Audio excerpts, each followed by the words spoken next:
Okay, so your Natufie setup here, we will show you how to put the pots and the lids. Okay, they will go like that at the end, that you understand.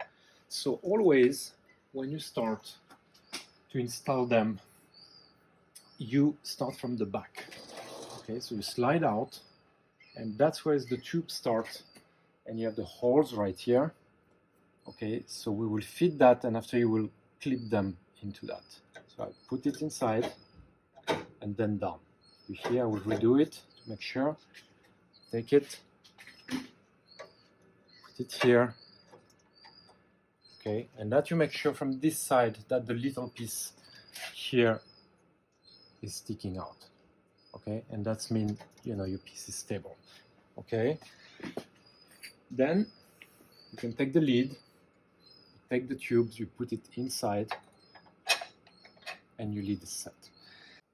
So the second one is very important to put it right under, because the water will flow from one cup to another one. So put it here, same principle. You make sure it's holding.